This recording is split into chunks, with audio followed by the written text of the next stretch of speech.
Don't you wish you could just hex away all the problems of the world? Hi, I'm Sam. This is Shadow Harvest.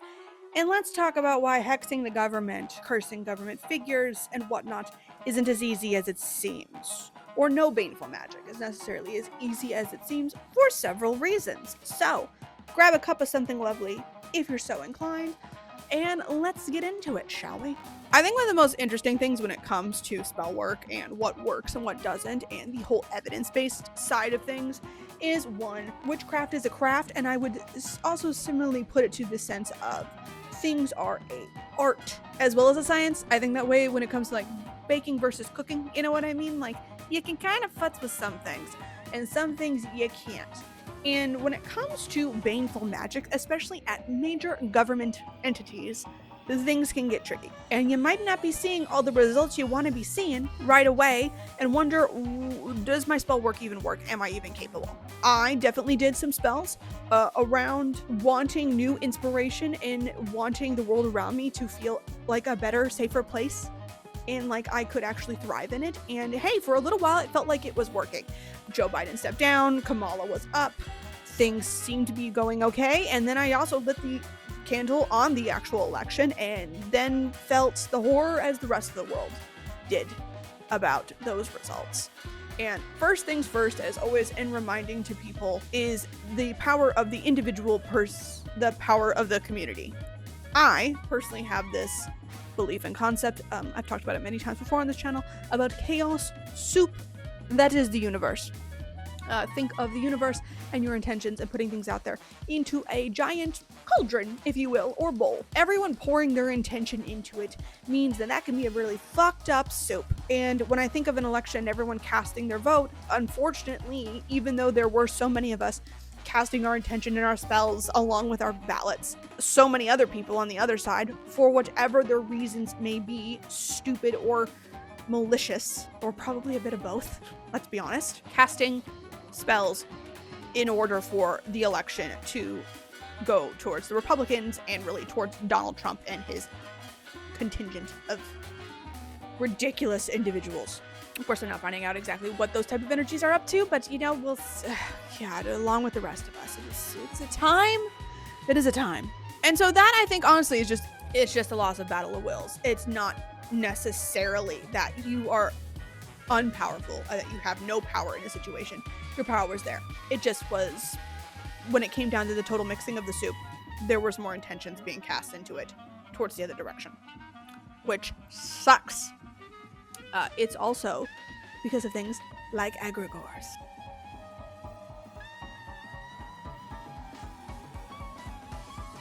So yeah, you know, ideas creating your reality, which I know for some people when it comes, like, this can hinge really quickly into the weird new age nonsense that can get a little but I think there's a lot of power in egregores for a reason. Egregores are harder to fight because of the amount of energy you put into them. Several different creators have talked about the fact that if something has an egregore, you're just feeding into it, right? And that any energy thrown at it, it just wants energy of any way, shape, or form. So you think, okay, well, if I turn my attention away, is that the solution to this? And no. I think that in some respects, that is the magical equivalent of sticking your head in the sand, right? There are ways to battle against it, I think. One is not directly focusing on the thing that has the egregore, which can be tricky. When you think of like Donald Trump and his whole weird congregation of false beliefs that he has twisted amongst and around himself, is because of the level of odd, almost cultism that's happening there. They're finding a level of belief, serotonin, creation, energetic feedback that is happening from participating in that level. And so while we feel nothing but drained, he is just feeding on all of the attention, if you're trying to think of it in less witchy woo terms, I guess. Now, Well, that doesn't mean that everyone's protected by the egregore. Some things that you could do, as always, when working your baneful magic is, again, trying to find holes in the armor, trying to find breaches in the wards. It's one of the reasons why witches are constantly talking about protection magic and why you need to reestablish yours all the freaking time. Please go do it right now. Have you not? Have you not been doing your wards? When's the last time you did a protection spell? When's the last time you refurbished things? Go do that right now. If you're even thinking about hexing things like the government, you should be putting some wards up at minimum. Go on. Pause the video. I'll be here. Did you do it or did you just pause the video? Okay, good. I'm watching you. There are other people you can go after. Now, going after those individuals that don't have that same level of protection or that same level of public identity is helpful. Undermining the people around him. Some people think, oh, if you topple the leader, everything else will fall down. Not necessarily, and also because going after that one person because they're most protected is the hardest. Sometimes going after the weaker links in it is a more advantageous level. Something that nature does all the freaking time, right? Predators, a lot of times in the savannah or out in the wild, wolves, whatnot, they go after the thing that's injured. The injured party is actually the most vulnerable. That's what they're doing to us right now, right? They're going after the most vulnerable in our society. We need to go after the most vulnerable persons of them. So maybe hammering in a hex or a curse at those is very helpful indeed.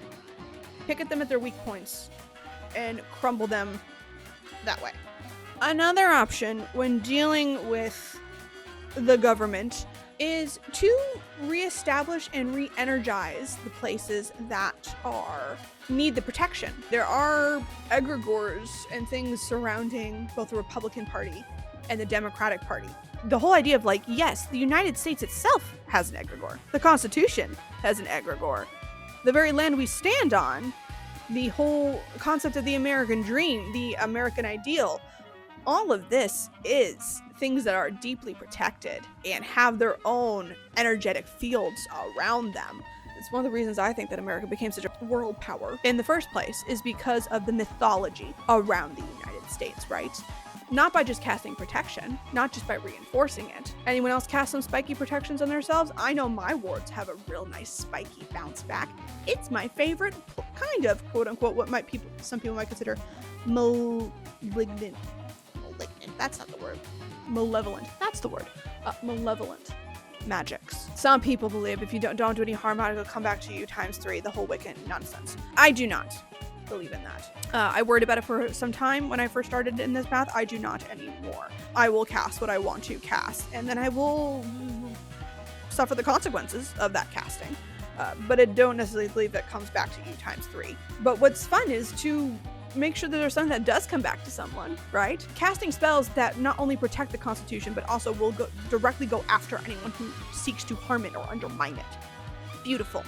It's in reinforcing another egregore. Now it's egregore against egregore, as opposed to your singular will against the might of an all egregore. You see what I'm saying? Now we're doing a more collective battle.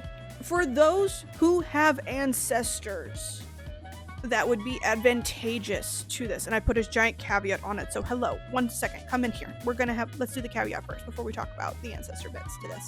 Hi, if you look like me, and I don't just mean like the dark or whatever, like a white woman, if you're a white woman or white in general, man too, it doesn't matter.